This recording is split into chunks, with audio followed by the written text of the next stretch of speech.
വീണ്ടും നമ്മൾ ഒരു ഓൺലൈൻ ഗ്യാതറിംഗിലേക്ക് നമ്മൾ എല്ലാവരും വന്നിരിക്കുകയാണ്. നിങ്ങളൊക്കെ പലയിടത്ത് വെച്ച് ഈ ദിവസങ്ങളിൽ കണ്ടതാണ്. എന്നാൽ ഇതൊരു ശാന്തമായിട്ട് ഇങ്ങനെയൊക്കെ ഇരിക്കുന്ന ഒരു അവസരമാണ്. ഞാൻ ഒന്നും കൂടി പഴയ നിയമത്തിലൊരു കഥയാണ് എടുക്കുന്നത്. വേറെ ഒന്നും കൊണ്ടല്ല, നമുക്കൊരു ഈ കുടുംബബന്ധിയായ കുറെ കഥകളാണ് ഈ ഒരു പുസ്തകത്തിൽ, പ്രത്യേകിച്ച് ഉൽപ്പത്തി മുതൽ രാജാക്കന്മാരുടെ പുസ്തകം വരെ നമ്മളിങ്ങനെ കുറെ പുസ്തകങ്ങളിൽ ഇങ്ങനെ കഥകൾ ഇങ്ങനെ കാണും, ദൃഷ്ടാന്തങ്ങൾ. നിങ്ങൾക്ക് അറിയാവുന്നതാണ്, ആദ്യത്തെ 5 ഗ്രന്ഥങ്ങളെ പഞ്ചഗ്രന്ഥി എന്ന് വിളിക്കും. അപ്പൊ അതിനകത്ത് മെയിൻ കഥാപാത്രം മോശയാണ്. ജോഷുവയില് പ്രധാനമായിട്ടും കഥാപാത്രമായിട്ട് ജോഷുവയാണ്. ഹീബ്രുവില് യഷൂവ എന്നാണ് അദ്ദേഹത്തെ വിളിക്കുക. യഷൂവ.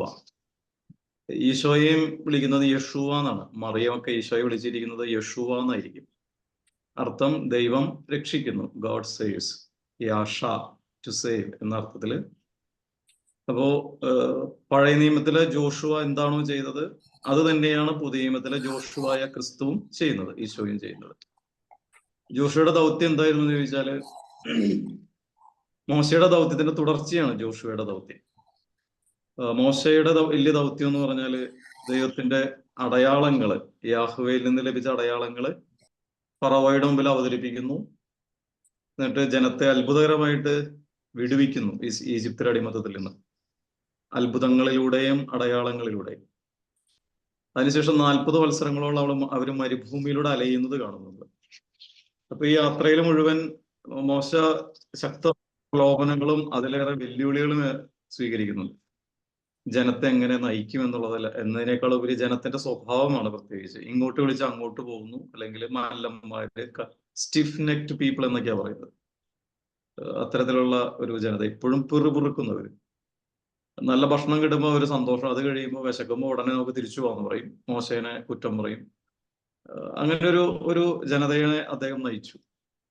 ഇനി കാനാൻ ദേശത്തിന്റെ അരികിൽ വരെ വരുന്നു. അപ്പോഴാണ് മോശ മരിക്കാനായിട്ട് സമയമെടുക്കുന്നു. 120 വയസ്സ് എന്നുള്ളത് മോശയ്ക്ക് നിജപ്പെടുത്തിയൊരു സമയമായിരുന്നു. കാരണം ഉൽപ്പത്തി 6:3 അനുസരിച്ച് മനുഷ്യന്റെ ആയുസ് 120 വർഷമാണ്. അപ്പോ നിങ്ങൾ നിയമാവർത്തനം 34 നിങ്ങൾ വായിക്കും, 13 മോശ 120 വയസ്സെത്തി പൂർണ്ണ മനുഷ്യൻ എന്ന് പറഞ്ഞാൽ ആയുസ് പൂർണ്ണതയിലെത്തി മരിക്കുന്നു എന്ന് കാണും. ഒപ്പം തന്നെ നമ്മൾ കാണുന്നതാണ്, മോശയെ പോലുള്ള ഒരുവനെ നിങ്ങളിൽ നിന്ന് ഞാൻ ഉയർത്തും. നിയമാവർത്തനം 18:18 നിങ്ങളിൽ നിന്ന് മോശയെ പോലുള്ള ഒരുവനെ ഞാൻ ഉയർത്തും. ആ വ്യക്തിയായിട്ടാണ് ജോഷുവയെ അവതരിപ്പിക്കുന്നത്. ഓക്കെ. അപ്പൊ സ്വാഭാവികമായിട്ട് ഈ ജോഷുവയുടെ ദൗത്യം മോശയുടെ ദൗത്യത്തിന്റെ തുടർച്ചയാണ്. മോശയ്ക്ക് കൊടുത്ത അതേ വാഗ്ദാനങ്ങള് ജോഷുവയ്ക്കും ദൈവം കൊടുക്കുന്നു. ഞാൻ നിന്നോടുകൂടെ ഉണ്ടായിരിക്കും, ഭയപ്പെടേണ്ട, നിന്നോടുകൂടെ ഞാൻ ഉണ്ടായിരിക്കും. തീർച്ചയായിട്ടും ഇതൊരു തുടർച്ചയാണ്.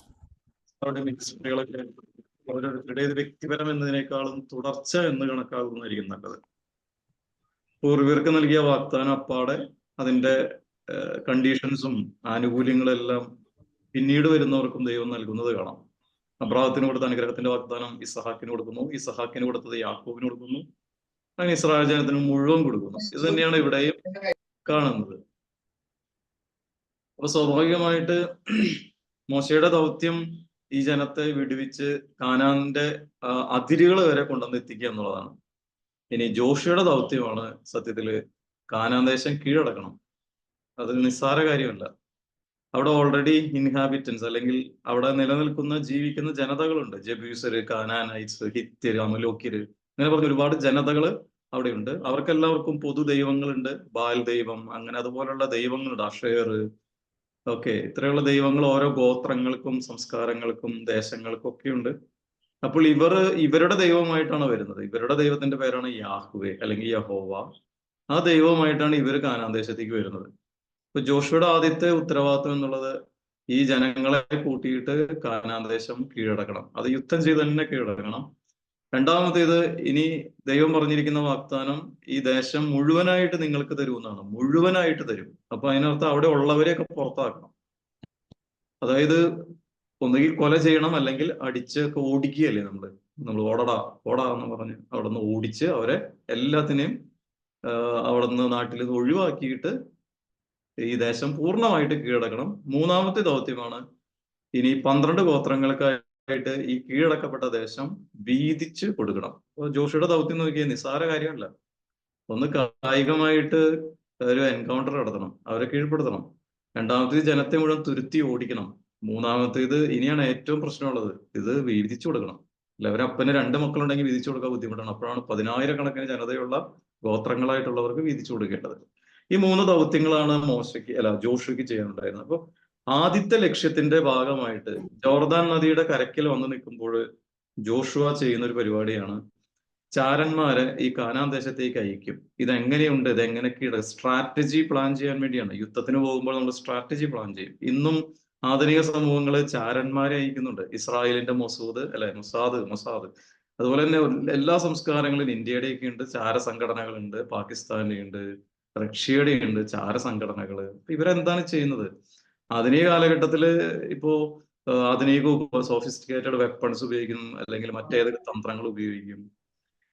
ഇപ്പോഴും നമ്മള് പഴയ കഥകളിലൊക്കെ വായിച്ചിട്ടുണ്ട്, സുന്ദരിമാരെ ഒക്കെ ഉപയോഗിച്ചൊക്കെയാണ് ചാരപ്പണിയൊക്കെ ചെയ്യുന്നത്. സുന്ദരിമാരെയൊക്കെ അല്ലെ, നിങ്ങൾ പല കഥകളൊക്കെ വായിച്ചിട്ടുണ്ടാവും. ഒളിച്ചും പാത്തും പതുങ്ങിയും സുന്ദരികള് അല്ലെങ്കിൽ തലങ്ങളൊക്കെ ഉപയോഗിച്ചിട്ട് ചാരപ്പണി നടത്തുന്നതൊക്കെ നമ്മള് ചാരസുന്ദരി എന്നൊക്കെ എന്നിട്ട് വിളിക്കുന്നതൊക്കെ കേൾക്കാം. അത്തരത്തില് അപ്പൊ ഇപ്പോഴും ആധുനിക സമൂഹങ്ങൾ ചെയ്യുന്നതാണ്. അപ്പൊ ജോഷുവ ചെയ്യുന്നത് 2 പേരെ പറഞ്ഞു വിടുകയാണ് ചെയ്യുന്നത്. വെറും 2 പേര്. അത് ജെറീക്കോയിലേക്ക് വിടുന്നു. ജെറീക്കോ ഒരു എസ്റ്റാബ്ലിഷ്ഡ് നഗരമാണ്, സിറ്റി സ്റ്റേറ്റ് എന്ന് പറയും. ഒരു സിറ്റി സ്റ്റേറ്റ് ആണത്. ഒരു മെട്രോപൊളിറ്റൻ സിറ്റി എന്നൊക്കെ പറയുന്ന പോലെ ഒരു പ്രധാനപ്പെട്ട ഒരു സിറ്റിയാണ്. അതിന് സ്വന്തമായ ഒരു മതിലുകളൊക്കെ ഉണ്ട്. അതിന് സ്വന്തമായ രാജാവുണ്ട്. അങ്ങനെ ഒരു ഇടത്തേക്കാണ് തീർച്ചയായിട്ടും ഇവര് പോകുന്നത്. നിങ്ങൾ ഇവിടെ മനസ്സിലാക്കേണ്ട ഒരു കാര്യം, സംഖ്യയുടെ പുസ്തകം 13-14 മോശ ഇതുപോലെ തന്നെ ജനത്തെ ഈ ചാരന്മാരെ അയക്കുന്നുണ്ട്. അന്ന് മോശ അയച്ചത് എവിടേക്കാണ്? മോശ ഒരു നഗരത്തിലേക്കല്ല അയച്ചത്, മറിച്ച് കാനാൻ ദേശം, മലമ്പ്രദേശങ്ങള്, അങ്ങനെ വായിച്ചു നോക്കി അതറിയാൻ പറ്റും.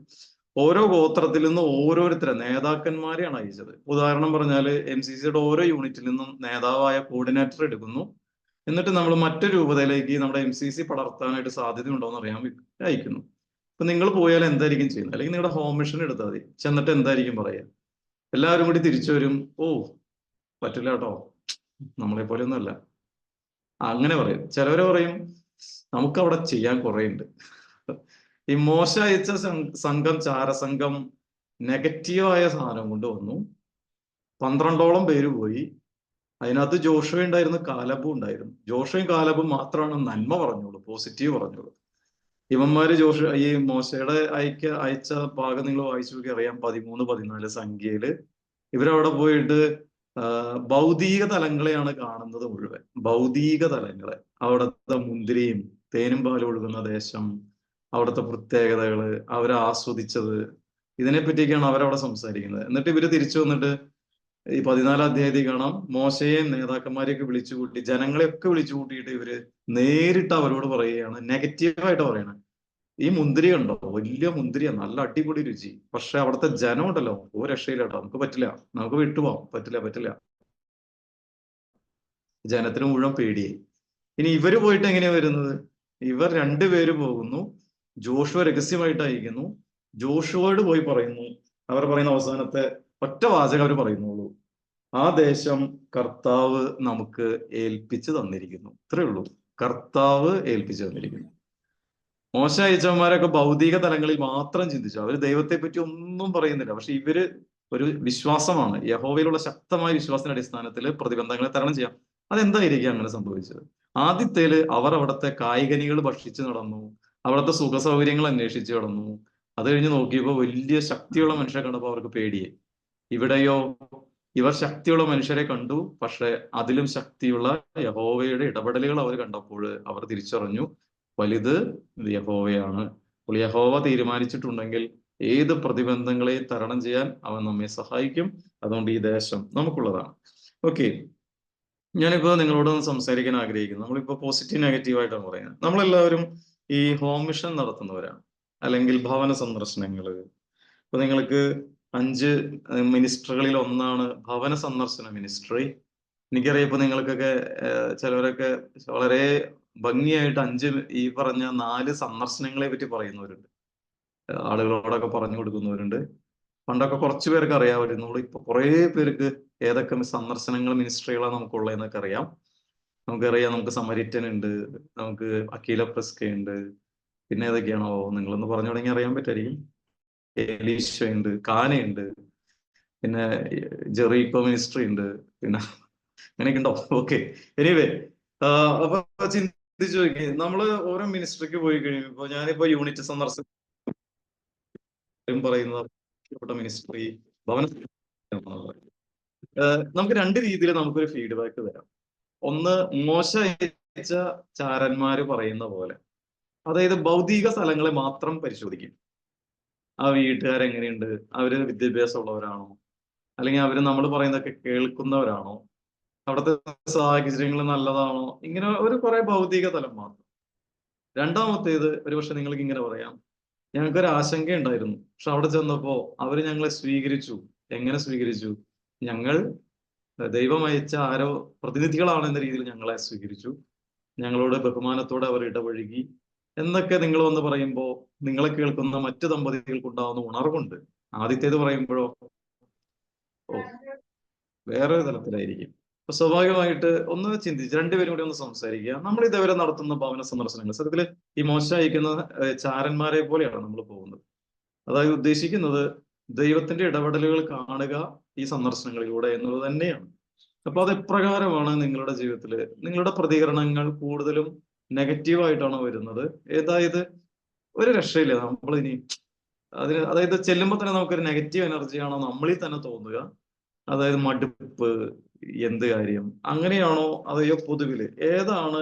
ഇതേവരെയുള്ള, ആത്മാർത്ഥമായിട്ട് പറയണം കേട്ടോ, ഇതേവരെയുള്ള നിങ്ങളുടെ ഈ ഭവന സന്ദർശന മിനിസ്ട്രി, ആ ശുശ്രൂഷകളിൽ അല്ലെങ്കിൽ ഹോം മിഷൻ, ഇതിലൊക്കെ തെളിഞ്ഞു വരുന്നത് ആദ്യത്തെ മോശ അയച്ചവരുടെ അനുഭവമാണോ, അതെയോ ജോഷു അയച്ച ആ രണ്ടുപേരുടെ, ഈ രണ്ടുപേരെയായിട്ട് അയക്കുന്ന ആ രണ്ടുപേരുടെ അനുഭവമാണോ?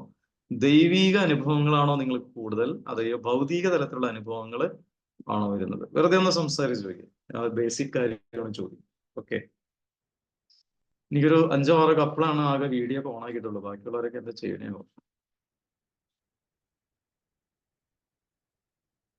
വേഗാവട്ടെ, ഒന്ന് സംസാരിക്കട്ടോ.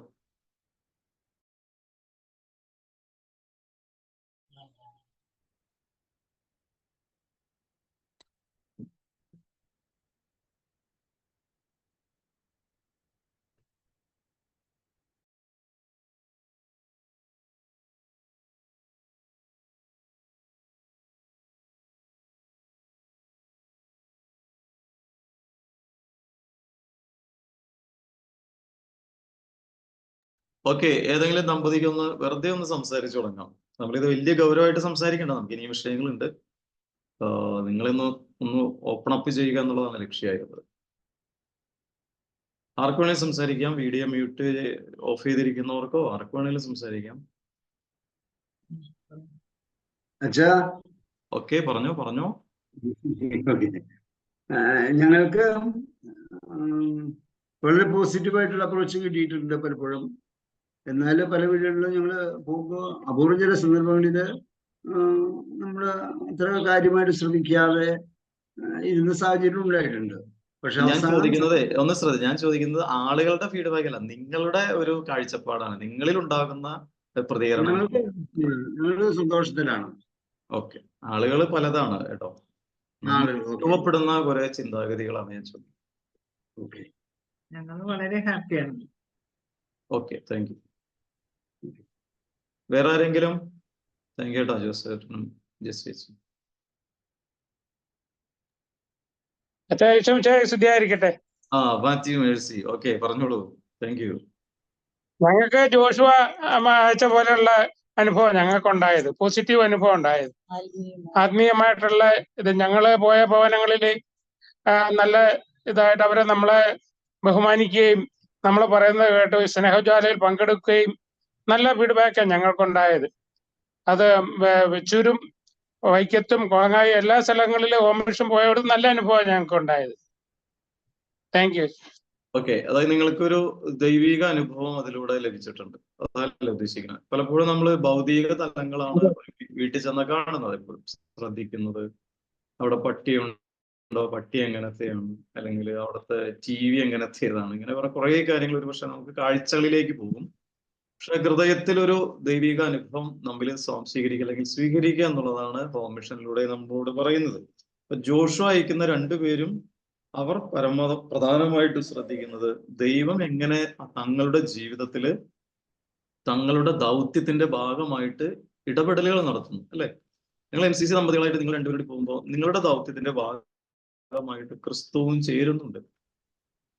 അപ്പൊ ഒരുപക്ഷെ നിങ്ങളിലൂടെ എന്തൊക്കെ മാറ്റങ്ങൾ നിങ്ങൾ കാണുന്ന കേൾക്കുന്ന വ്യക്തികൾക്കുണ്ടെങ്കിൽ അതിന്റെയൊക്കെ ഒരുപക്ഷെ അതിന്റെ കാരണം നിങ്ങളിലുള്ള ക്രിസ്തുവിന്റെ സാന്നിധ്യമാണ്. ഇതാണ് നമ്മൾ ഉദ്ദേശിക്കുന്നത്. ഒരുപക്ഷെ ചിലപ്പോൾ നമ്മളുടെ ആകുലതകള്, അമിതമായ ഉത്കണ്ഠകള്, അമിതമായ ഭൗതിക തലങ്ങള് ഈ ക്രിസ്താനുഭവം കൈമാറാനും അത് നമ്മിലെ സ്വാംശീകരിക്കപ്പെടാനും തടസ്സമായിട്ട് വരും. ഞാൻ പറഞ്ഞ പോയിന്റ് മനസ്സിലായി എന്ന് കരുതുകയാണ്. ജോഷുവ അയച്ച രണ്ടുപേരിലും യഹോവ കൂടെ ഉണ്ടായിരുന്നു. കാരണം വാഗ്ദാനം ചെയ്ത ദൈവം അങ്ങനെയാണ്, ഞാൻ നിങ്ങളുടെ കൂടെ ഉണ്ടായിരിക്കും. ഈ ഒരു ചിന്ത നിങ്ങളുടെയും മിനിസ്ട്രിയിൽ നിങ്ങൾക്ക് ഉണ്ടാവട്ടെ. ഓക്കെ, ഇനി ജോഷുവ അയച്ച രണ്ടുപേരും ഈ ജെറിക്കോ പട്ടണത്തിലെത്തുന്നു. അപ്പൊ അതിനകത്ത് പറയുന്ന ഒരു പദമാണ് വേശ്യയായ റാഹാബിന്റെ വീട്ടിൽ രാത്രി കഴിച്ചു കൂട്ടി. വേശ്യയായ റാഹാബിന്റെ വീട്ടിൽ കഴിച്ചു കൂട്ടി.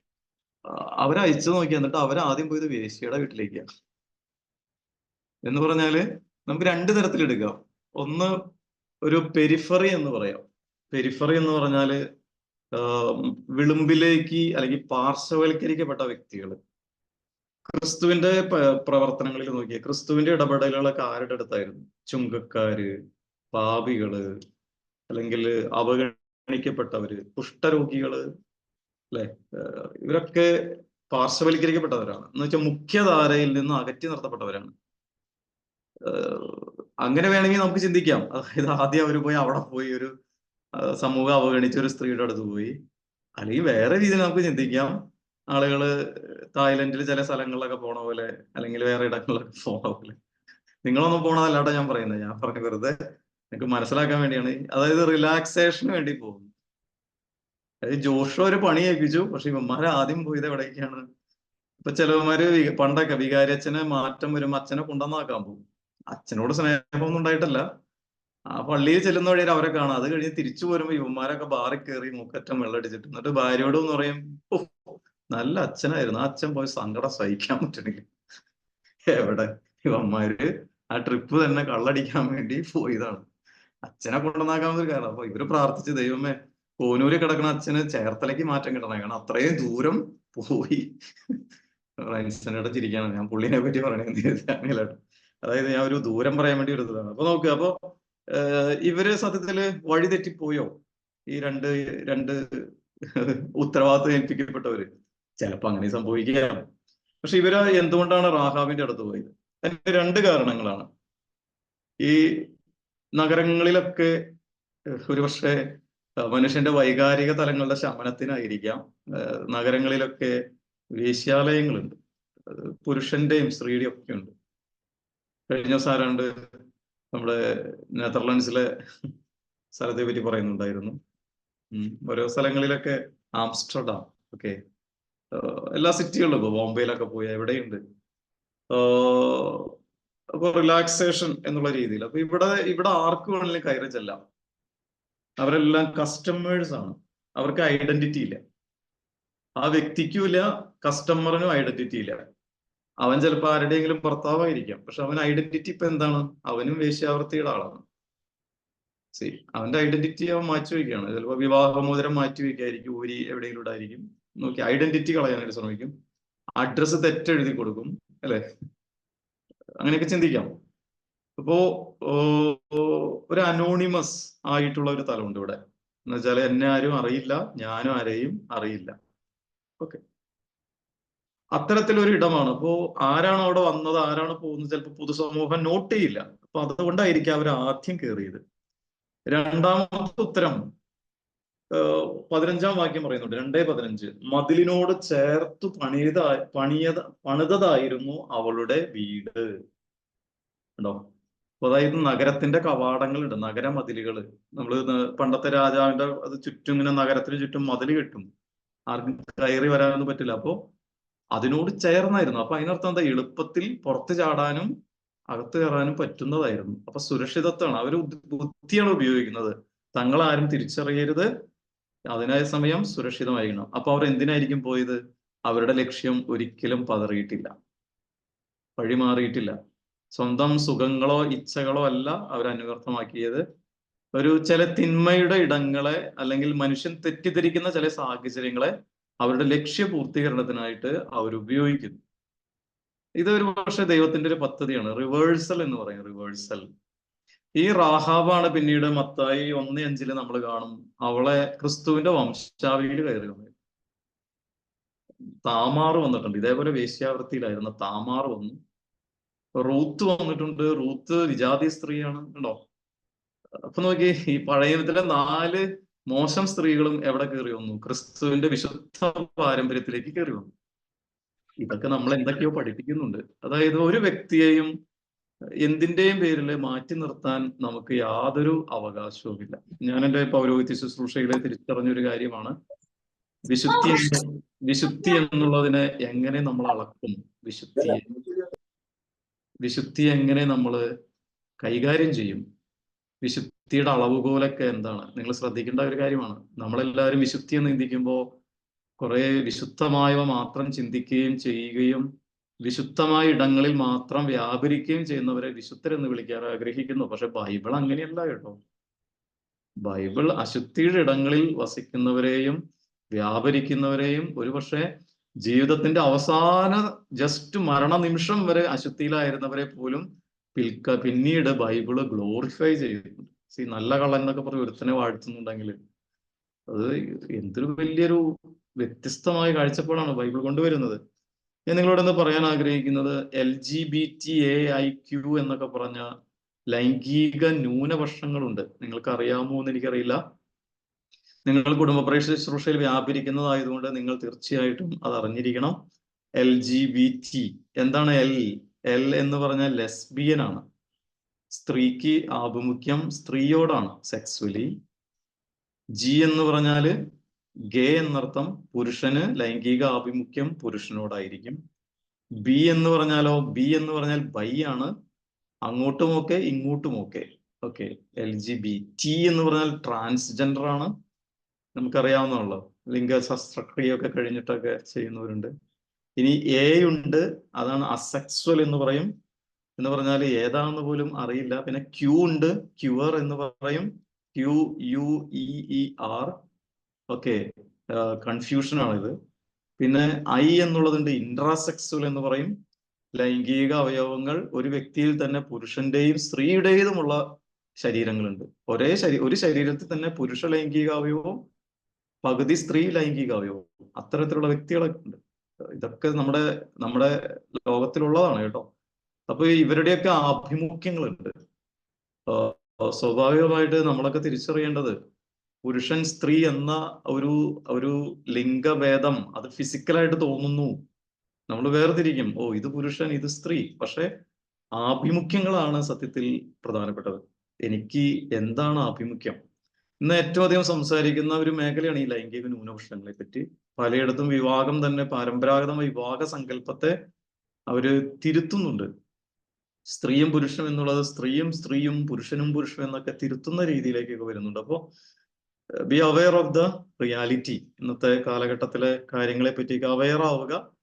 അപ്പോ ഈ വേശ്യാവൃത്തിയിലായിരിക്കുന്ന ഒരു സ്ത്രീയോട് നമുക്കുണ്ടായിരിക്കേണ്ട കാഴ്ചപ്പാട് എന്താണ്? അല്ലെങ്കിൽ ഇത്തരത്തിൽ നമ്മൾ സമൂഹം മാറ്റി നിർത്തുന്ന വ്യക്തികളോട് ഉണ്ടായിരിക്കേണ്ട മനോഭാവം എന്താണ്? ആ മനോഭാവം നമുക്ക് സ്വീകരിക്കാവുന്ന ഏക ഇടം ക്രിസ്തുവിന്റെ മനോഭാവമാണ്. ക്രിസ്തു ആരെയും മാറ്റി നിർത്തുന്നില്ല. വേശ്യാവൃത്തിയിൽ പിടിക്കപ്പെട്ട സ്ത്രീയെ ഈശോ വിളിക്കുന്നത് മകളെ എന്നാണ്. ബാക്കി എല്ലാവരും അവള്. നമ്മുടെ നാട്ടിലൊക്കെ ഒത്തിരി പദങ്ങളുണ്ട് അല്ലെ, വേശ്യ അല്ലെങ്കിൽ അങ്ങനെയൊക്കെ പറഞ്ഞ് പല നാടൻ വാക്കുകൾ വരെ ഉണ്ട് അല്ലെ. പക്ഷെ ക്രിസ്തു അവളെ വിളിച്ചത് അപ്പോഴും മകളെ എന്നാണ്. സക്കേവൂസിനെ വിളിക്കുന്നത് അബ്രഹാമിന്റെ മകൻ എന്നുള്ളത്.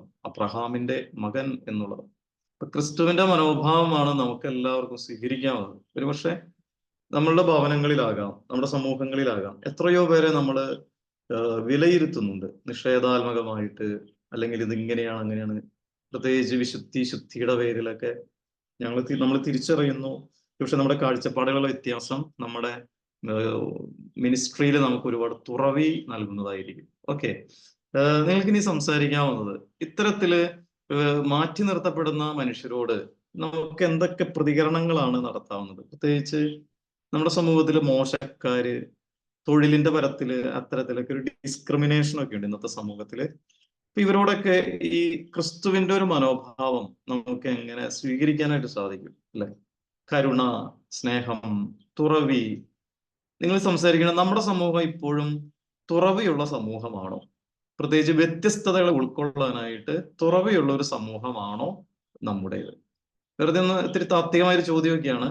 സാധാരണ നിങ്ങൾ തിരുവിവാഹത്തെ പറ്റി സംസാരിക്കാൻ എളുപ്പമാണ് കേട്ടോ. പക്ഷെ ഈ പൊതുജനത്തിന്റെ ഇങ്ങനെയുള്ള കുറെ ഉണ്ട്. അതായത് സെക്യുലർ വേൾഡ്, അതായത് നമ്മൾ ജീവിക്കുന്ന പൊതുസമൂഹത്തിൽ ഇങ്ങനെയുള്ള ഒരുപാട് ചർച്ചകൾ നടക്കുന്നുണ്ട്.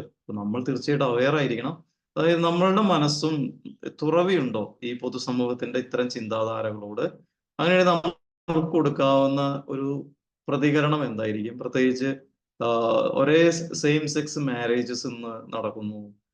പരിശുദ്ധ പിതാവ് മാർപ്പാപ്പ പറയും എല്ലാവരും ഉൾക്കൊള്ളണം എന്നൊക്കെ പറയുന്നു. അപ്പൊ ഇങ്ങനെയുള്ള സാഹചര്യത്തില് ഇത് തുറവി നമുക്കൊക്കെ ഉൾക്കൊള്ളുക എന്നുള്ളത് സാധ്യമാണോ അല്ലയോ? അതിന് ഉതകുന്ന ഒരു പരിശീലനം നമുക്ക് കിട്ടുന്നുണ്ട്. എല്ലാവരും ഒന്ന് സംസാരിക്കുക കേട്ടോ, എന്നിട്ട് ആരെങ്കിലൊക്കെ ഒന്ന് പ്രതികരിക്കും. ഓക്കെ, വേഗമാവട്ടെ.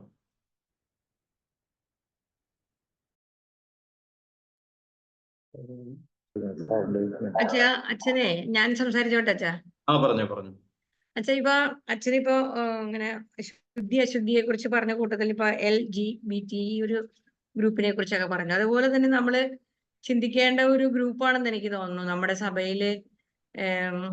ഇപ്പൊ ഞങ്ങളുടെ ഇടവകയിൽ തന്നെ ഒരു 3 or 4 യുവാക്കള് അല്ലെങ്കിൽ യുവതികള് അന്യജാതിക്കാരെ കല്യാണം കഴിച്ചു എന്നതിന്റെ പേരില് മാറ്റി നിർത്തപ്പെടുന്നുണ്ട് പള്ളിയിൽ നിന്ന്. ഇടവകയുടെ മുഖ്യധാരയിൽ നിന്നും അവരൊന്നും പങ്കെടുപ്പിക്കണ്ട, അവർക്ക് കുർബാനയ്ക്ക് കൊടുക്കണ്ട, അവരെ പള്ളിയിൽ വരുമ്പോൾ എല്ലാവരും വാച്ച് ചെയ്യുക. പള്ളിയിൽ വരുന്നതേ ഒരു അപകടം പോലെയാണ് അവർ കാണുന്നത്.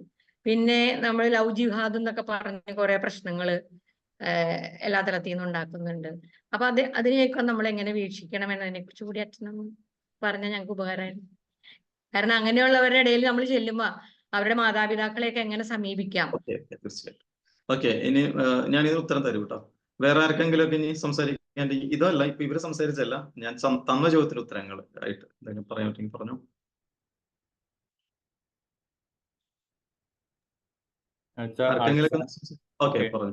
അടിസ്ഥാനമായിട്ട് നമ്മളൊരു വ്യക്തി എന്നുള്ള രീതിയിൽ കാണുമ്പോൾ ഇങ്ങനെ ഏതെങ്കിലും ഒരു തരത്തിലുള്ള അവസ്ഥയിലേക്ക് അവർ മാറിപ്പോണ്ടെങ്കിൽ അത് തീർച്ചയായിട്ടും അവരുടെ സ്വഭാവ ദൂഷ്യം കൊണ്ടല്ല, മറിച്ചൊരു ജനിതകമായിട്ടോ അല്ലെങ്കിൽ അത്തരത്തിലുള്ള പ്രകൃതിയായുള്ള എന്തെങ്കിലും മാറ്റത്തിന്റെ ഭാഗമായിട്ടാണ് അവർ അത്തരത്തിലുള്ള ഒരു ചിന്തകളിലേക്ക് പോണേ. ഒരു നോർമൽ മനുഷ്യനായിരുന്നെങ്കിൽ അവർ ആ രീതിയിലേക്ക് പോകില്ല.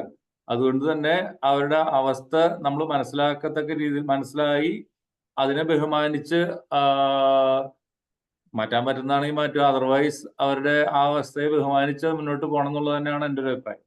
Okay, thank you. വേറെ ആർക്കെങ്കിലും ഒന്ന് സംസാരിക്കാൻ കേട്ടോ? ഞാൻ പറഞ്ഞത് നിങ്ങൾക്ക് മനസ്സിലായി ഞാൻ വിശ്വസിക്കുകയാണ്. ഓക്കെ, പറഞ്ഞോട്ടെ? പറഞ്ഞോ, തീർച്ചയായിട്ടും പറഞ്ഞു.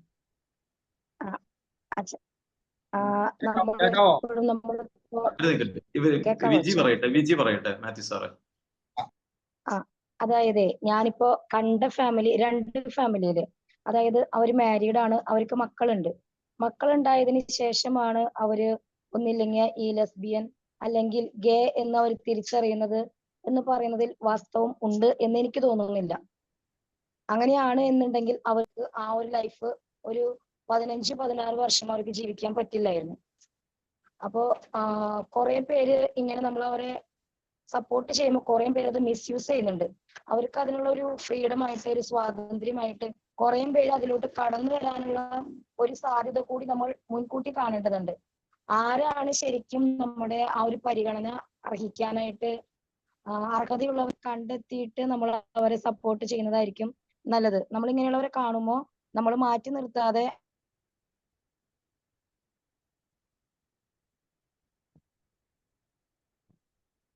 ഓക്കെ, വിജി ഗുഡ് ഏട്ടാ. വിജി പറഞ്ഞ നല്ല അഭിപ്രായം. മാത്യു സാർ പറഞ്ഞു. ഇനി അൺമ്യൂട്ട് ചെയ്യേട്ടാ, അൺമ്യൂട്ട് ചെയ്യും. ഓക്കെ. ഇപ്പൊ ഞാനായിരിക്കുന്നതും അല്ലെങ്കിൽ വേറൊരാൾ ആളായിരിക്കുന്നതും നമ്മുടെ മാത്രം കഴിവുകൊണ്ടായിരിക്കണമെന്നില്ല. ഇപ്പൊ നമ്മളുടെ ജനിച്ച സ്ഥലം, ജനിച്ച രീതി, ജനിച്ച കുടുംബം, അല്ലെങ്കിൽ വളർന്ന ഏരിയ, നമുക്ക് കിട്ടിയ ജോലി, അങ്ങനെ പല മേഖലകളാണ് ഒരു മനുഷ്യന്റെ സ്വഭാവത്തെ ബാധിക്കുന്നത്. ഇപ്പം വളരെ എൻ്റെ കൂട്ടത്തിൽ വളരെ ഭംഗിയായിട്ട് നന്നായിട്ട് പഠിച്ച് നല്ല സ്വഭാവമുള്ള ഒരുത്തൻ നല്ല മദ്യപാനിയായി അവസാനം മദ്യത്തിന് അടിപ്പെട്ടു. കാരണം അവൻ അതിനുശേഷം കിട്ടിയ ജോലി ഒരു മദ്യവുമായി ബന്ധപ്പെട്ട സ്ഥാപനത്തിലായിരുന്നു. അപ്പൊ ഒരാളുടെ ഒരു സാഹചര്യമാണ് അവനെ തെറ്റിലേക്കും തിന്മയിലേക്കും വേശ്യാവൃത്തിയിലേക്കും ഒക്കെ നയിക്കുന്നത്.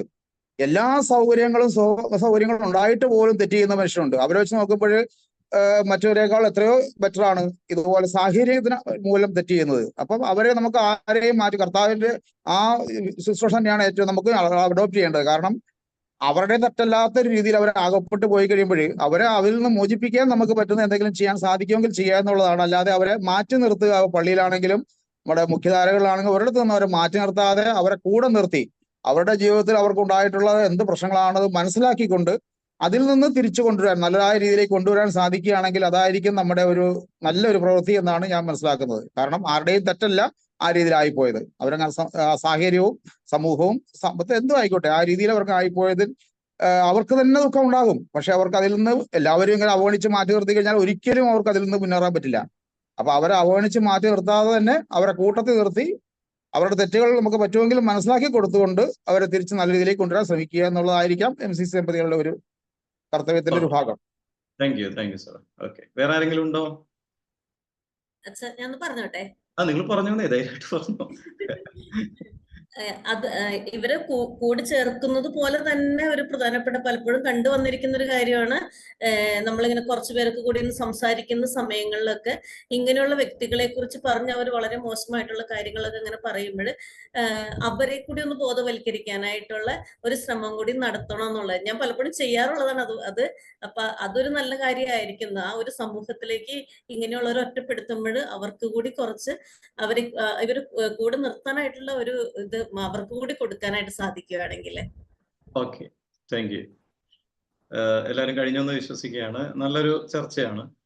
എൻ്റെ ലക്ഷ്യം നിങ്ങളെ അവെയർ ആക്കുക. ഇങ്ങനെയും നമ്മളെപ്പോഴും സ്ട്രെയിറ്റ് ആയ ആളുകളെ പറ്റി മാത്രമാണ് സംസാരിക്കുന്നത്. നിങ്ങൾക്ക് മനസ്സിലായില്ല? സ്ട്രെയിറ്റ് അങ്ങനെയാണ് പറയുന്നത്. സ്ട്രെയിറ്റ് എന്ന് പറഞ്ഞാൽ നോർമലായിട്ട് ചിന്തിക്കുന്നത്. ഓക്കെ, ബാക്കി എല്ലാവരും സ്ട്രെയിറ്റ് അല്ല എന്നാണ് പറയുന്നത്. അപ്പോൾ ഒരു പക്ഷേ ഒത്തിരി പേര് ഹൈഡ് ചെയ്യുന്നവരുണ്ട്, ഒളിച്ച് ഇങ്ങനെ പറയുന്നത് ക്ലോസറ്റ് എന്ന് പറയും. അവരിങ്ങനെ സ്വയം ഇങ്ങനെ ഉള്ളിലോട്ട് ഒതുങ്ങി. അതേസമയം പുരോഗമന സംഭവങ്ങളിലൊക്കെ come out of the closet, പുറത്തു വന്നവര് നമ്മുടെ നാട്ടിൽ പതുക്കെ ആയി തുടങ്ങിയിട്ടുണ്ട്. അപ്പോൾ ഒന്ന് നിങ്ങളുടെ മുമ്പിൽ ഞാൻ പറയാൻ, നമ്മളതിനെപ്പറ്റി അവെയർ ആവുക. ഇങ്ങനെ മനുഷ്യരുണ്ട്. നമ്മുടെ ബ്രെയിനാണ് ഏറ്റവും പ്രധാനപ്പെട്ട ലൈംഗിക അവയവം പ്രത്യേകിച്ച്.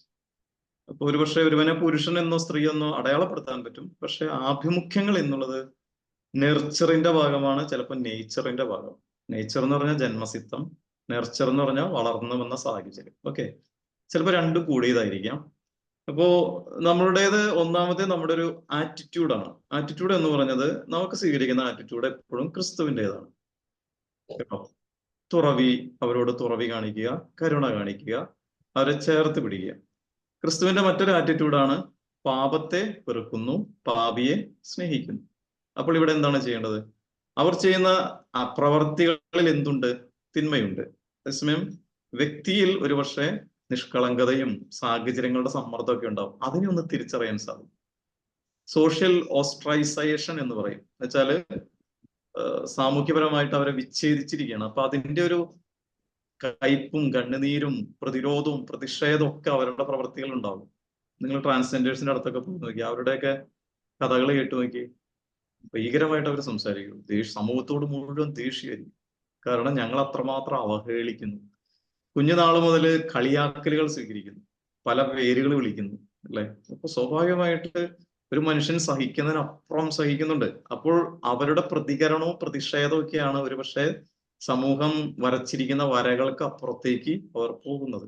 അപ്പൊ നമ്മൾ തിരിച്ചറിയാനുള്ള ഒരു മാനസിക തുറവി ഉണ്ടാകട്ടെ. ഇവിടെയാണ് ക്രിസ്തു നമ്മളെ സഹായിക്കുന്നത്. മറ്റൊന്ന് വിൻസെന്റിനോടും ജസ്റ്റിനും ചോദിച്ച ചോദ്യത്തിലേക്ക് വരികയാണ്. അത് വളരെ പ്രസക്തമായ ഒരു ചോദ്യമാണ്. സഭ എത്രമാത്രം കരുണയാണ് എന്നുള്ളതാണ് ഇവിടെ ചോദ്യം. സഭയിൽ എത്രമാത്രം കാരുണ്യമുണ്ട്? നമ്മളുടെ സഭയുടെ സ്ട്രക്ചർ ഉണ്ട്. എന്താണ്? കാനൻ നിയമം, അതുപോലെ തന്നെ ധാർമ്മിക ശാസ്ത്രം, പലപ്പോഴും നമ്മൾ പറയും ബൈബിളിനെ അടിസ്ഥാനമാക്കിയാണ് ഇവ രണ്ട് രൂപപ്പെടുത്തിയിരിക്കുന്നത്. ചൈതന്യം ബൈബിളിൻ്റെതാണ്. പക്ഷെ പലപ്പോഴും ഇത് ഉപയോഗിക്കുന്നത് മനുഷ്യരെ ഒരുപക്ഷെ ഭരിക്കാനും മനുഷ്യന്റെ കുറ്റങ്ങളുടെ സമയത്ത് വിധിക്കാനും വേണ്ടി എന്നുള്ളതാണ്. അപ്പോൾ റിജിഡായ ഒരു കാനൂനിക തലം വെച്ചാൽ വളരെ സ്ട്രിക്റ്റ് ആയത് പലപ്പോഴും ഈ ക്രിസ്തുവിന്റെ കരുണയുടെ ആപ്ലിക്കേഷന് വിരുദ്ധമായിട്ട് മാറുന്നുണ്ട്. സഭാസമൂഹങ്ങൾ തിരിച്ചറിയേണ്ടതാണ്. ഇനി ചില വ്യക്തികള് ചില കല്യാണങ്ങളൊക്കെ ഇങ്ങനെ കുടുങ്ങി കിടക്കാണ് എന്ന് പറഞ്ഞാൽ ഒരിക്കലും അഴിക്കാൻ പറ്റില്ല. ഒരാൾ കല്യാണം കഴിഞ്ഞിട്ട് മാറിയിട്ട് വേറൊരാളെ കെട്ടിയേക്കണം, അവള് വേറൊരാളെ കെട്ടിയിട്ടുണ്ട്, അതിന്റെ ഇടയിൽ നിന്ന് രണ്ടുപേർക്ക് കുഞ്ഞുണ്ടായിട്ട് ഇതെല്ലാം കൂടി അങ്ങനെ റെക്ടിഫൈ ചെയ്യും. ഇതിനെ പറയുന്നത് റെക്ടിഫൈ ചെയ്യുക. കുഴഞ്ഞു മറിഞ്ഞ കേസുകളാണ് ചിലത്. ഓക്കെ, അപ്പോൾ അവർക്കായിട്ടൊരു അജപാലന ശൈലി തീർച്ചയായിട്ടും സഭയിൽ രൂപപ്പെടുമെന്ന് ഞാൻ വിശ്വസിക്കുന്നത്. കാരണം എന്താണ്, ഞാൻ ഇന്നലെയും കൂടി ഈ വിഷയം റിജുവച്ചനായിട്ട് സംസാരിച്ചോളൂ. ഞങ്ങൾ യൂറോപ്പിലൊക്കെ ആയിരുന്നപ്പോൾ കണ്ടിട്ടുണ്ട്, പള്ളികളിൽ ചെല്ലുമ്പോൾ കല്യാണം നടത്തി കൊടുക്കണം, ചില കല്യാണം. അപ്പൊ ഈ ചെക്കന്റെയും പെണ്ണിന്റെയും പിള്ളേരും ഉണ്ട്, 2-3 പിള്ളേരും ഒപ്പം അപ്പന്റെ കൂടെ ഒപ്പം. നമ്മുടെ നാട്ടിൽ അപ്പന്റെ കല്യാണം ഉപ്പ് വിളമ്പി എന്ന് പറയുന്ന സാധനം ഇവിടെ ഉപ്പെല്ലാവരും വിളമ്പണേ, അപ്പന്റെ കൈയൊക്കെ പിടിച്ച് നിൽക്കണേ. അല്ലാതെ അവിടെ സഭയ്ക്ക് ഒരു കുഴപ്പമില്ലാന്ന് ഇതൊക്കെ. അപ്പൊ നമ്മുടെ 3 ലോകങ്ങൾക്ക് വേണ്ടി മാത്രമാണോ ഇത്? നിങ്ങൾക്ക് ഉതപ്പാണോ എന്ന് എനിക്കറിയില്ല ഞാനിത് പറയുന്നത്. പക്ഷെ ഞാൻ കണ്ടതാണ്. പക്ഷെ ചിലയിടത്ത് എന്ത് ചെയ്യും, മസിൽ പിടിച്ചത് ഓക്കെ എന്ന് പറയും, അല്ലാതെ രക്ഷയില്ല. കാരണം പോലീസ് പട്ടാളമൊന്നും ഇല്ലല്ലോ. അപ്പൊ ചിലപ്പോഴെങ്കിലും ഒരു അന്യായം, അനീതി ചിലപ്പോൾ നടക്കുന്നുണ്ട്. പക്ഷെ ഇവിടെ ഉത്തരം ഒന്നേ ഉള്ളൂ, കരുണ കാണിക്കുക. ഫ്രാൻസിസ് പാപ്പയുടെ വാക്കുകളിലൊക്കെ അതൊക്കെ കുറെ ഉണ്ടായിരുന്നു. അദ്ദേഹം മാർപ്പാപ്പയായ കാലം തുടങ്ങിയുള്ള അദ്ദേഹത്തിന്റെ ഉദ്ബോധനങ്ങള്, കമന്റ്സ്, ഉപദേശങ്ങള്, പ്രസംഗങ്ങളിലൊക്കെ ശ്രദ്ധിച്ചാല് ചൂടറിയുന്ന ആടുകളുടെ ചൂടറിയുന്ന ഇടയൻ എന്നൊക്കെ പറയുമ്പോൾ സ്വാഭാവികമായിട്ട് അതിലൊക്കെ ഈ ഒരു ഇതാണ്. അതുകൊണ്ട് സഭ കൂടുതല് ക്രിസ്തു കേന്ദ്രീകൃതമാകുകയാണെങ്കിൽ തീർച്ചയായിട്ടും ഇതിന്. പക്ഷെ അതേസമയം നമ്മൾ തിരിച്ചറിയേണ്ട അനാർക്കി എന്നൊരു പദം വരും. എങ്ങനെയും എന്തുമാകാം, അതും വേറൊരു ഡയമെൻഷനാണ്. ഇതിനെ രണ്ടിനെയും ബാലൻസ് ചെയ്യിപ്പിക്കുക എന്നുള്ളതായിരിക്കും. പക്ഷെ നിങ്ങൾ സ്വീകരിക്കേണ്ട ഒരു നിലപാട് ഇതാണ്, ക്രിസ്തുവിന്റെ കരുണ. അത് നമുക്ക് പ്രാക്ടീസ് ചെയ്യേണ്ടത് നമ്മുടെ വീടുകളിൽ തന്നെയാണ് കേട്ടോ. ആദ്യം തുടങ്ങേണ്ടത് വീടുകളിൽ തന്നെയാണ്. കരുണയുള്ളവർ ഭാഗ്യവാന്മാർ, അല്ലെ? ഈശോ പറയുന്നുണ്ട്. അപ്പോ ഈ കരുണയുടെ വക്താക്കളാവുക എന്നുള്ളതാണ് ഒരു പക്ഷേ ഈ ചിന്തയിൽ നിന്ന് എനിക്ക് നിങ്ങൾക്ക് നൽകാനുള്ളത്. ഓക്കെ, ഞാൻ അടുത്ത ഒരു പോയിന്റിലേക്ക് പോവുകയാണ്. ഈ റാഹാബിന്റെ വീട്ടില് 2 ചാരന്മാര് വന്നു എന്നുള്ളത് രാജാവ് അറിഞ്ഞു. ഉടനെ രാജാവ് ആളുകളെ വിടുകയാണ് അത് അന്വേഷിക്കാനായിട്ട്. അപ്പൊ റാഹാബ് നല്ല കല്ല് വെച്ച നുണ പറയുകയാണ്. എന്താണ് അവൾ പറയണത്? 2 പേര് വന്നിരുന്നു, പക്ഷെ അവൾ അതായത് എങ്ങും തൊടാത്ത രീതിയിൽ ഒരു വന്നു എന്ന് ചോദിച്ചാൽ വന്നു, പക്ഷെ അവരെന്ത് ചെയ്യാന്ന് ചോദിച്ചാൽ ഒളിപ്പിച്ചു വെച്ചിട്ട്. പക്ഷെ അവൾ പറയണം അവരെ എതിരെയൊക്കെ പുറത്തേക്ക് പോയി. അവള് തന്ത്രം ഉപയോഗിക്കുന്നു. അപ്പോ ഒരു ചില നിർണായക ഘട്ടങ്ങളിൽ നമുക്ക് നുണ പറയാവോ ഇല്ലയോ? ഞാനൊരു മോറൽ തിയോളജിയുടെ ചോദ്യമാണ് ചോദിക്കുന്നത് നിങ്ങളോട്. നിങ്ങളൊക്കെ ഇപ്പൊ തിയോളജിയും ഇതൊക്കെ പഠിക്കുന്ന ആളുകളായി ഇപ്പൊ. സത്യം പറഞ്ഞാൽ നമുക്ക് ഇങ്ങനെയുള്ള ഈവനിങ്സ് ഒക്കെ ആവും. തിന്മ എപ്രകാരം നമുക്ക് തിന്മയെ അപ്രോച്ച് ചെയ്യാം? ചിലപ്പോ 2 തിന്മകൾ വന്നു, എന്ത് ചെയ്യും? ഇപ്പോ ഒരു സ്ത്രീ ഗർഭിണിയാണ്, ഗർഭിണിയായി കുഞ്ഞ് ഒരു 3-4-5 മാസം എത്തി ഗർഭം. അപ്പോഴാണ് അവള് ക്യാൻസറാന്ന് അറിയുന്നത്. അപ്പൊ ഡോക്ടർ പറഞ്ഞു യൂട്രസ് റിമൂവ് ചെയ്യണം. സ്വാഭാവികമായിട്ട് എന്ത് പറ്റും? കുഞ്ഞു പോകും. അപ്പോൾ ഇവിടെ എന്ത് തീരുമാനം എടുക്കും? ഒന്ന്, യൂട്രസ് റിമൂവ് ചെയ്താൽ കുഞ്ഞു മരിക്കുന്നു, അപ്പൊ അബോർഷൻ എന്ന പാപം വരുന്നു. അതേസമയം ഇവളെ സർജിക്കലായിട്ട് അത് ചെയ്തില്ലെങ്കിൽ ഇവള് മരിച്ചു പോകും. അപ്പൊ കുഞ്ഞും. അപ്പൊ എന്ത് നിലപാടെടുക്കേണ്ടി വരും ഇങ്ങനെയുള്ള പ്രതിസന്ധി ഘട്ടങ്ങളിൽ? ഇവിടെയാണ് ലെസർ ഈവിൾ എന്നൊരു പദം ഉപയോഗിക്കുക, ഒരു പ്രയോഗമുണ്ട്. നിങ്ങളൊന്ന് മനസ്സിൽ കണ്ട. ലെസർ എന്ന് പറഞ്ഞാല് 2 തിന്മകൾ വെച്ച് നോക്കുമ്പോൾ ഏതാണോ ലഘുവായ തിന്മ അതിനെ സ്വീകരിക്കണം. ഒരു നന്മയും ഒരു തിന്മയാണെങ്കിലോ തീർച്ചയായിട്ടും നന്മയെ എടുക്കാവൂ, അല്ലെ? ഇപ്പോ ഒരാള് പ്രഗ്നൻസിയിലാണ്, അപ്പൊ അവര് തീരുമാനിക്കുകയാണ് ഞങ്ങൾക്ക് അബോർട്ട് ചെയ്യണം.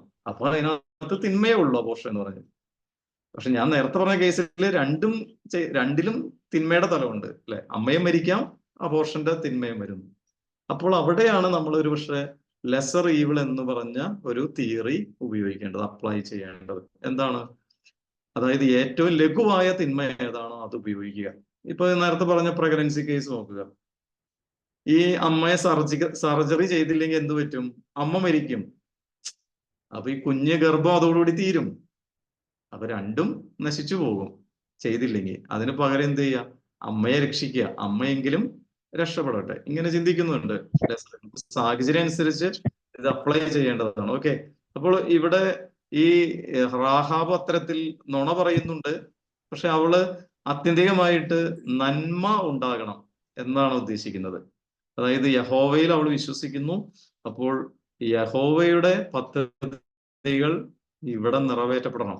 അതിന് അവൾ പങ്കാളിയാണ് എന്നൊരു വലിയൊരു ബോധ്യമാണ് അവളെ നയിക്കുന്നത്. അതുകൊണ്ട് ദൈവത്തിന്റെ പക്ഷം എന്നുള്ളതാണ് ഇവിടെ അവൾ കാണുന്നത് കേട്ടോ. അപ്പോൾ നുണ എന്നതിനേക്കാളും ദൈവത്തിന്റെ പക്ഷം വിജയിക്കണമെങ്കിൽ ഞാൻ ഈ നിലപാട് എടുക്കണം. നമ്മുടെ എല്ലാ ചിന്തകളും അങ്ങനെ ചിന്തിക്കും. ഇപ്പൊ അനുസരണത്തെ പറ്റിയുള്ളതാകാം, അങ്ങനെയുള്ളതാകാം, അല്ലെങ്കിൽ തിന്മയുടെ തലങ്ങളെ പറ്റിയുള്ളതാകാം. കൺഫ്യൂഷൻസ് വരുമ്പോ ക്രിസ്തു മഹത്വപ്പെടുന്നുണ്ടോ, അല്ലെങ്കിൽ ദൈവത്തിന്റെ പദ്ധതി നിറവേറ്റപ്പെടുന്നുണ്ടോ, അവിടെ ഇങ്ങനെ സംഘർഷങ്ങളുടെ മേഖലയിൽ ഒരുപക്ഷെ ചിന്തിക്കാവുന്നതാണ്. ഓക്കെ. നിങ്ങളുടെ ജീവിതത്തിൽ ഇങ്ങനെയുള്ള നിർണായക സംഘർഷങ്ങൾ ഉണ്ടായിട്ടുണ്ടോ ഇല്ലയോ? നിങ്ങളുടെ ദാമ്പത്യത്തിൽ വിശ്വാസ പ്രതിസന്ധികൾ, അല്ലെങ്കിൽ ധാർമ്മിക തലങ്ങളിൽ ചില സംഘർഷങ്ങൾ, ഇന്ന് മുഴുവൻ തിയോളജി സബ്ജക്ട്സ് ആണ്. ഓക്കെ. ഇനി ഒന്ന് ട്രൈ ചെയ്ത് നോക്കി, എല്ലാവരും സംസാരിച്ചു.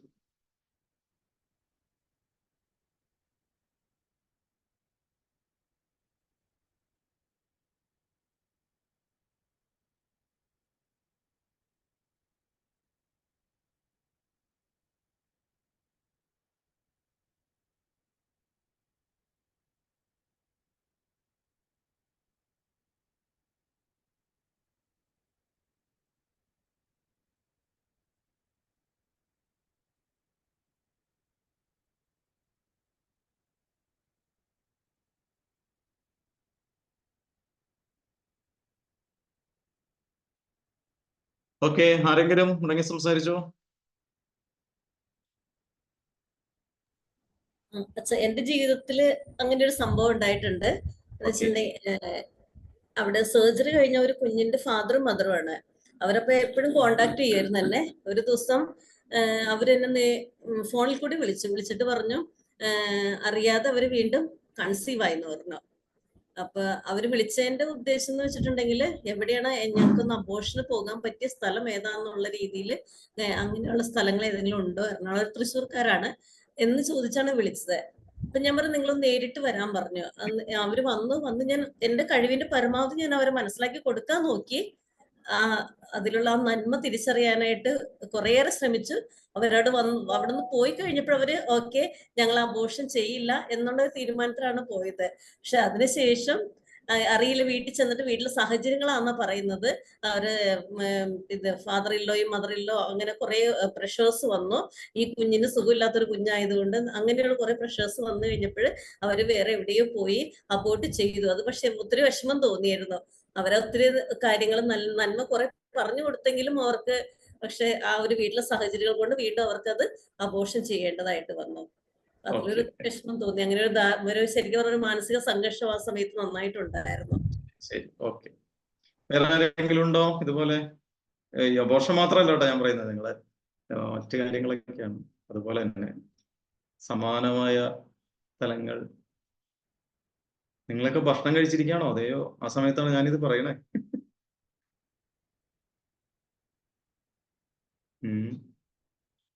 ആരെങ്കിലുമൊക്കെ പറയാത്തവരെങ്കിലൊക്കെ ഉണ്ടെങ്കിലൊക്കെ ഒന്ന് ഹലോ പറയാം കേട്ടോ.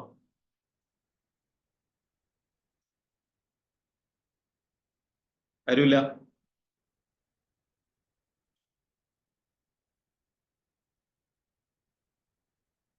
ഓക്കെ. ഇനി എനിക്ക് തോന്നുന്നു ഇത് ഹാർഡായ ചോദ്യമാണോ എന്ന് അറിയില്ല. നിങ്ങള് അതേ എല്ലാവരും ടയേർഡാണോ എന്തോ ആട്ടെ.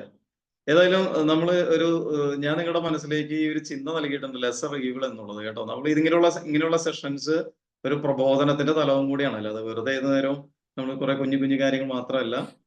കാരണം നിങ്ങൾ ഫോർമേഷനിലാണ് ഇപ്പോൾ. MCC ദമ്പതികൾ തീർച്ചയായിട്ടും മിനിസ്ട്രിക്ക് പോകുന്നവരാണ്. അപ്പൊ ഇങ്ങനെയുള്ള കേസുകളൊക്കെ വരുമ്പോൾ സ്വാഭാവികമായിട്ട് ചില സംഘർഷങ്ങളുടെ തലങ്ങളൊക്കെ വരുമ്പോൾ യു ഷുഡ് ഡിസൈഡ്. അതായത് മനസാക്ഷി വിവേചിച്ചറിയാന്നൊക്കെ പറയും. അപ്പൊ മനസാക്ഷി രൂപീകരണത്തിന്റെ ഭാഗമാണ് ഇതൊക്കെ. ഓക്കെ. രണ്ട് തിന്മകൾ വരുമ്പോൾ സ്വാഭാവികമായിട്ട് ഏതാണോ ലെസറായിട്ടുള്ള തിന്മ, പക്ഷേ തിന്മയും നന്മയാണെങ്കിൽ ഉറപ്പായിട്ടും ഏത് തലത്തിലും നന്മയെ തിരഞ്ഞെടുക്കാവൂ. ഇതാണ് നമ്മൾ സ്വീകരിക്കേണ്ടത്. അതുകൊണ്ട് അടിസ്ഥാനപരമായ ചില ധാർമ്മിക ബോധ്യങ്ങൾ MCC ദമ്പതികൾക്ക് ഉണ്ടായിരിക്കണം.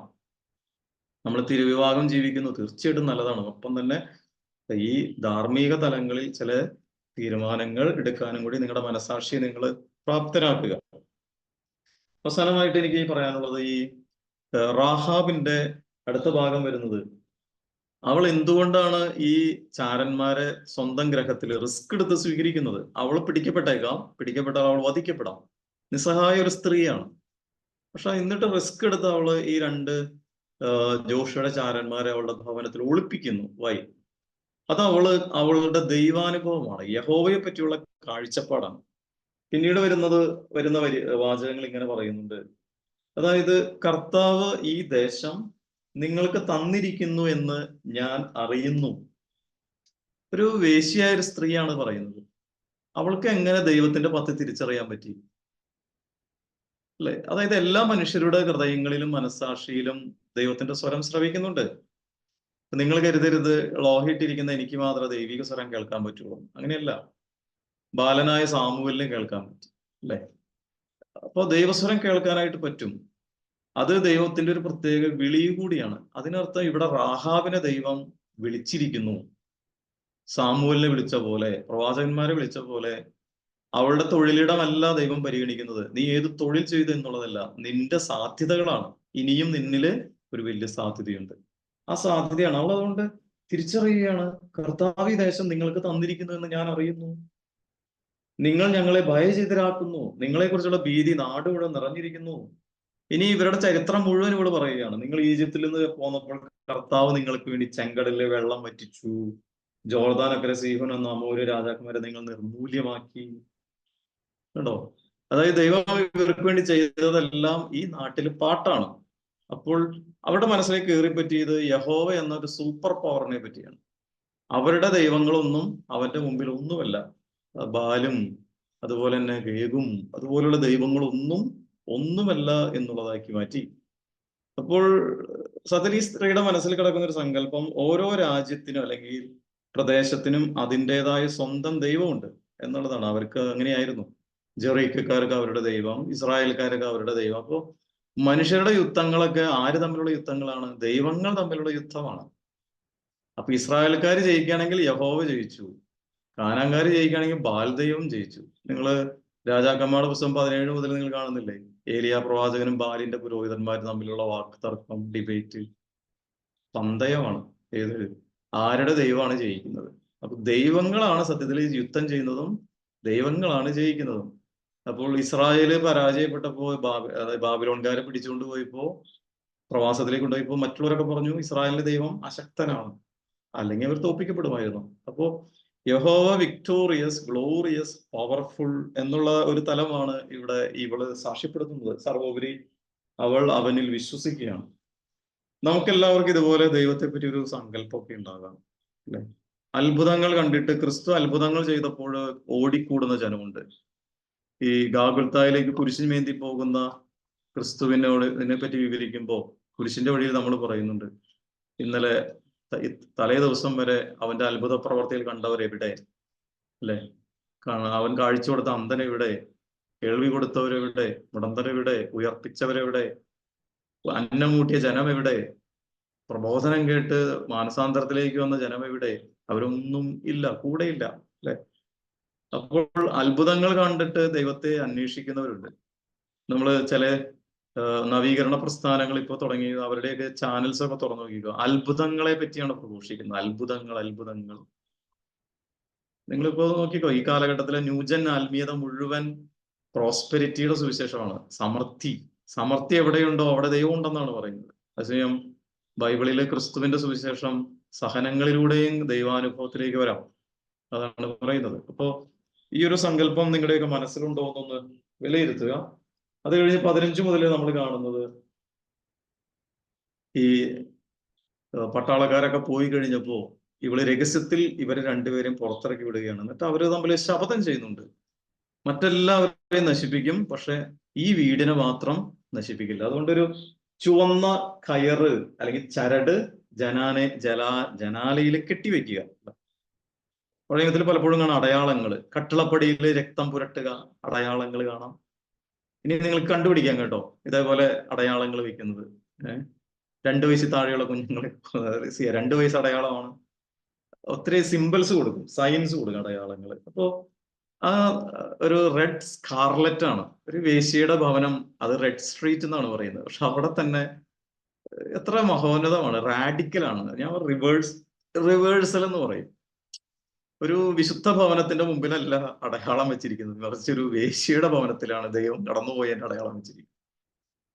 ഇതാണ് ബൈബിളിന്റെ ഒരു റാഡിക്കലിസം. അതാണ് നമുക്കൊക്കെ ആത്മവിശ്വാസം നൽകുന്നത്. ഞാൻ എത്ര തകർന്നു പോയാലും ദൈവം എന്നെ രക്ഷിക്കും.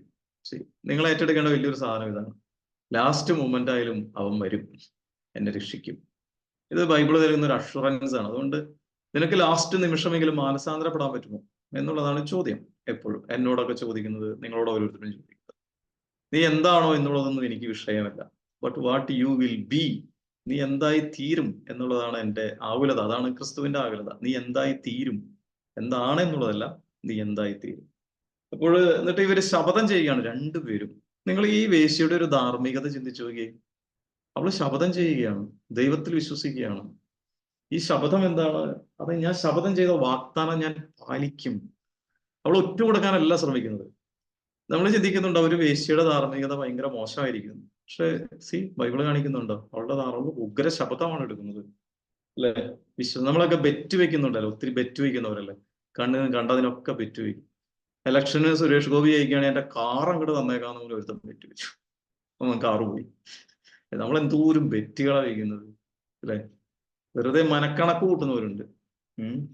ഞാനൊക്കെ യൂണിവേഴ്സിറ്റിയിൽ, ഫ്രാൻസിലായിരുന്ന യൂണിവേഴ്സിറ്റിയിലേക്ക് പോകുമ്പോൾ, ഇപ്പൊ ഞാൻ കടന്ന റോഡ് പച്ച സിഗ്നലാണെങ്കിൽ ഇന്ന് ക്ലാസ് സന്തോഷമായിരിക്കും, റെഡ് ആണെങ്കിൽ പെട്ടുപോയി. നമ്മൾ വെറുതെ അപ്പൊ 3-4 റെഡ് സിഗ്നൽ കടന്നു പോകണം, എല്ലാം പച്ച. അന്ന് ഭയങ്കര സന്തോഷമായി, ഇന്ന് ഭയങ്കര പോസിറ്റീവ് ആയിരിക്കും. വെറുതെ മനസ്സിന്റെ ആശങ്കകളെ എന്തിനെങ്കിലും വെച്ചു കൊടുക്കണം. കാരണം 2 മണിക്കൂർ ഫ്രഞ്ച് ക്ലാസ്സിൽ ഇരുന്ന് സംസാരിക്കാൻ നമുക്ക് കഷ്ടപ്പാടാണ്. ഇത് പോയി വയറുവേദന വരും, അത് വരും, ലോണൊന്ന് കഴിഞ്ഞു പോറ്റില്ല. രാത്രി 8 മണിക്കായിരിക്കും ക്ലാസ്. ഇതേപോലെ ഇരുന്ന് പോണ ക്ലാസ്സുകളൊക്കെ ഉണ്ട്. അപ്പൊ നേരെ ഇരിക്കണം, ഹാർഡ് വർക്ക് ചെയ്യണം, ഹീബ്രുവിൽ നിന്ന് ട്രാൻസ്ലേഷൻ നടത്തണം, പിടിക്കും, കളിയാക്കും. അപ്പൊ നമ്മളിങ്ങനെ ചാൻസിനെ അന്വേഷിച്ചു, ചാൻസ് ഫാക്ടേഴ്സിനെ, ഭാഗ്യം അന്വേഷിച്ചുകൊണ്ടിരിക്കും. അപ്പൊ ഇവിടെയാണ് ഇവരൊക്കെ ഉഗ്ര ശപഥം ചെയ്യുകയാണ്, ഞാൻ എന്റെ വാക്ക് നിറവേറ്റിയിരിക്കും, അല്ലെ? ഇത് ആർക്കാണ് ഇത് സാധിക്കുന്നത്? ദൈവത്തിൽ ആഴമായ വിശ്വാസമുള്ളവർക്കാണ് തങ്ങളുടെ ശബ്ദങ്ങൾ അല്ലെങ്കിൽ തങ്ങളുടെ ആ വിശ്വസ്തതയുടെ തലങ്ങളെ ആവിഷ്കരിക്കാനായിട്ട് സാധിക്കുള്ളൂ. അപ്പോ ഞാൻ ഇനി രാത്രി ആശംസിക്കുകയാണ്. നമ്മൾ പല കാര്യങ്ങളും ജോഷുവയുടെ 2-ാം അധ്യായത്തിൽ നിന്ന് കേട്ടു. ഒന്നാമത്തേത്, നമ്മളുടെ ഹോം മിഷന്റെ അനുഭവങ്ങളിൽ ഒരു പോസിറ്റീവ് ഡയമെൻഷൻ നമുക്ക് രൂപപ്പെടുത്താനായിട്ട് പറ്റുന്നുണ്ടോ? ഞാൻ ആവർത്തിക്കുന്നു, ഒരു പോസിറ്റീവ് ഡയമെൻഷൻ നിങ്ങൾക്ക് രൂപപ്പെടുത്താനായിട്ട് സാധിക്കും. അതെയോ നമ്മൾ ചെല്ലുന്നതോ നെഗറ്റീവ്, നമ്മളായിരിക്കുമ്പോഴും നെഗറ്റീവ്, പോന്നു കഴിയുമ്പോഴും നെഗറ്റീവ് അല്ല, എപ്പോഴും പോസിറ്റീവ് എനർജി നൽകുന്നവരാകാനായിട്ട് സാധിക്കുന്നുണ്ട്. രണ്ടാമത്തേത്, നമ്മുടെ ലെസർ ഈവിള്, അതിനു മുമ്പ് നമ്മൾ പറഞ്ഞത് LGBTQI എന്നൊക്കെ പറഞ്ഞു, അവരോടുള്ള പാർശ്വവൽക്കരിക്കപ്പെട്ടവരുടെ മനോഭാവം എന്തായിരിക്കണം. മൂന്നാമത്തേത്, ലെസർ ഈവിള്, ചില ധാർമ്മിക സംഘർഷങ്ങളുടെ സമയത്ത് എന്ത് തെരഞ്ഞെടുക്കണം, അല്ലെങ്കിൽ നമ്മുടെ മനോഭാവം എന്തായിരിക്കണം. അവസാനമായിട്ട് പറഞ്ഞത്, നമ്മുടെ ശബ്ദങ്ങൾ അല്ലെങ്കിൽ ദൈവസങ്കല്പങ്ങൾ എപ്രകാരമായിരിക്കണം. ഓക്കെ, നിങ്ങൾക്ക് നല്ല ചോദ്യങ്ങൾ തുടർ വിചിന്തനത്തിനായിട്ട് ഇതൊക്കെ നൽകപ്പെടുന്നു. MCCയുടെ യൂണിറ്റ് യോഗങ്ങളിലും മറ്റുമൊക്കെ ഇങ്ങനെയുള്ള കാര്യങ്ങളും കൂടി സംസാരിക്കുക. കോൺക്രീറ്റ് ആയ സിറ്റുവേഷനിലേക്ക് അതിനെ തർജ്ജമ ചെയ്യാനും കൂടി ശ്രമിക്കുക. Thank you. പ്രിയമുള്ള MCC ദമ്പതികളെ, ഇന്നത്തെ നമ്മുടെ ഫാമിലി അവർ വളരെ വിലപ്പെട്ടതായിട്ടാണ് ഞങ്ങൾക്കൊക്കെ അനുഭവപ്പെട്ടത്. ഇന്ന് ഫാമിലി അവറിൽ പ്രവേശിക്കാതിരുന്നവർക്ക് അത് വലിയൊരു നഷ്ടം തന്നെയായിരിക്കും. നമ്മുടെ മണവാളനച്ഛൻ പഴയ നിയമത്തിലൂടെ പുതിയ യേശുവിന്റെ മനോഭാവം നമ്മളിലേക്ക് പകർന്നു തരികയാണ് ചെയ്തത്. യേശുവിന്റെ പാപിയെ സ്നേഹിക്കുകയും പാപത്തെ വെറുക്കുകയും ചെയ്യുന്ന ആ യേശുവിന്റെ ആ മനോഭാവത്തെ ഉടനീളം ജോഷയുടെ അധ്യായം 2 നമുക്ക് വളരെ ലഘുവായിട്ട് വിവരിച്ചു തന്നു എന്നുള്ളതാണ്. അത് നമ്മുടെ അനുദിന ജീവിതത്തിൽ നമുക്ക് എങ്ങനെ പ്രാവർത്തികമാക്കാം എന്നുള്ളത് ശരിക്ക് അച്ഛൻ വരച്ച് കാണിക്കുകയാണ് ചെയ്തത്. അപ്പോ മണവാളനച്ഛന് എത്ര നന്ദി പറഞ്ഞാലും മതിയാവുകയില്ല. കാരണം ഇതുപോലെ ഒരു പ്രഭാഷണം ഞങ്ങൾക്ക് കേൾക്കാൻ ഇതിനു മുമ്പ് സാധിച്ചിട്ടില്ല. സാധാരണ രീതിയിൽ ആരും എടുത്തിങ്ങനെ പറയാൻ ധൈര്യപ്പെടാത്ത കുറെ ജീവിത യാഥാർത്ഥ്യങ്ങളിലൂടെ അച്ഛൻ ജീവിത കടന്നുപോയി. ജീവിത ഗന്ധിയായ അതിന് അച്ഛന് ഭയങ്കര ഒരു ധൈര്യം ഉണ്ടല്ലേ, നമ്മുടെയൊക്കെ മുമ്പിൽ ഇങ്ങനെ അതിങ്ങനെ പറയാൻ ഭയങ്കര ഒരു ധൈര്യമാണ് അച്ഛൻ കാണിച്ചത്. അശുദ്ധിയുടെ ഇടങ്ങളെ അശുദ്ധിയുടെ ഇടങ്ങളില് ദൈവം കടന്നു ചെല്ലുന്നത് എങ്ങനെയാണ്, ആ ഇടങ്ങളെ നല്ല കാര്യങ്ങൾക്ക് വേണ്ടി ഉപയോഗിക്കാൻ ദൈവത്തിന് സാധിക്കുകയുള്ളൂ, നമുക്ക് സാധിക്കില്ല. മനുഷ്യന്റെ ഒരു കാഴ്ചപ്പാട് എപ്പോഴും അച്ഛൻ നേരത്തെ പറഞ്ഞ പോലെ സ്ട്രെയിറ്റ് ആവുക എന്നുള്ളതാണ്. സ്ട്രെയിറ്റ് അല്ലാത്തവരിലും ഒരു നന്മയുണ്ട്. ആ വേശ്യയുടെ ഒരു ധാർമ്മിക നിലവാരം അത് ഭയങ്കര ഉയർന്നതാണെന്ന് ഈ അധ്യായമാണ് ഇന്ന് അച്ഛൻ എടുക്കാൻ പോകുന്നതെന്ന് പറഞ്ഞപ്പോ ചേട്ടൻ എന്നോട് ചോദിച്ചു, ഈ അധ്യായത്തിലൂടെ അച്ഛൻ നമ്മൾ എന്ത് പഠിപ്പിക്കാനാ പോണേന്ന്. പക്ഷെ ഇത്ര ഡീപ്പായിട്ട് ഇത്ര ഡെപ്ത് ആയിട്ടുള്ള ഒരു ജീവിത രഹസ്യം അച്ഛൻ ഇങ്ങനെ തുറന്നു വെക്കുകയായിരുന്നു. ഒത്തിരി അതിനെ ഒരു ഞങ്ങൾ ഒത്തിരി സ്വീകരിക്കുന്നു അച്ഛൻ. വ്യത്യസ്തമായ കാഴ്ചപ്പാടുകൾ എങ്ങനെയാണ് MCC ദമ്പതികൾക്ക് ഉണ്ടായിരിക്കേണ്ടത്, അതെങ്ങനെ വളർത്തിയെടുക്കണം എന്നുള്ള ഒരു വലിയ തുറവി ഞങ്ങൾക്ക് ഉണ്ടാക്കി തന്നു അച്ഛൻ. അതുപോലെ തന്നെ ഈ ദൈവത്തിന്റെ സ്വരം അത് ആരിൽ നിന്ന് വേണമെങ്കിലും നമുക്ക് ശ്രവിക്കാം എന്നുള്ളത് അതിന്റെ ഏറ്റവും വലിയ ഉദാഹരണമാണ് നമ്മുടെ ഇതിലെ ഈ റഹാബിന്റെ ആ കഥാപാത്രത്തിലൂടെ നമ്മളെ മനസ്സിലാക്കി തന്നത്. അപ്പൊ തീർച്ചയായിട്ടും നമ്മുടെ സമൂഹത്തിലും ഇതുപോലെയുള്ള കഥാപാത്രങ്ങൾ ഉണ്ട് എന്നുള്ള ഒരു തിരിച്ചറിവ് അച്ഛന്റെ ഈ പ്രഭാഷണത്തിൽ നിന്ന് ഞങ്ങൾക്ക് ബോധ്യപ്പെട്ടു. അച്ഛനോട് നന്ദി പറയുന്നതോടൊപ്പം ഒത്തിരി അഭിനന്ദനം അച്ഛന് രേഖപ്പെടുത്തുന്നു. അതോടൊപ്പം ഈ ക്ലാസ്സിന് വേണ്ടി വളരെയധികം ഇത് ചെയ്ത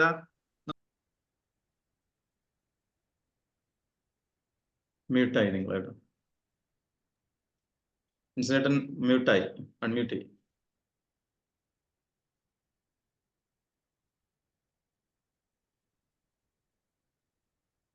വിൻസെന്റ് ചേട്ടൻ മ്യൂട്ട് ആയിപ്പോട്ടോ. വിൻസെന്റ് ചേട്ടൻ മ്യൂട്ടാണ്. ഓക്കെ. അപ്പം നമ്മുടെ ഈ ഫാമിലി അവർ വളരെ വിലപ്പെട്ടതാണ് എന്ന് നമ്മൾ മുമ്പ് പറയാറുണ്ട്. പക്ഷെ അത് എത്രത്തോളം നമ്മൾ അതിനെ സൗകര്യപ്പെടുത്തി ഫാമിലി അവറിൽ MCC ദമ്പതികൾ പങ്കെടുക്കുന്നുണ്ട് എന്നുള്ളത് ഒന്ന് തിരിച്ചറിയണം. ഇന്ന് 87 പേര് പങ്കെടുത്തിട്ടുണ്ട്. പിന്നെ ഇതിന് വേണ്ടി കൂടുതൽ ശ്രമിച്ച MCCയുടെ ജോർജ് ജോസ്ലിൻ ദമ്പതിയെ പ്രത്യേകം നന്ദി പറയുന്നു. അതോടൊപ്പം ഇന്നത്തെ പ്രയർ ചൊല്ലിയ നമ്മുടെ മൂക്കന്നൂർ MCC കോർഡിനേറ്റർ അന്തോണിസ് റൈസി ദമ്പതിയെ നന്ദി പറയുന്നു. MCC എല്ലാ ദമ്പതികൾക്കും എക്സിക്യൂട്ടീവ് അംഗങ്ങൾ ഉൾപ്പെടെ എല്ലാവർക്കും ഒറ്റ വാക്കിൽ നന്ദി പറഞ്ഞുകൊണ്ട് പര്യവസാനിപ്പിക്കുന്നു. ആശീർവാദത്തിനായിട്ട്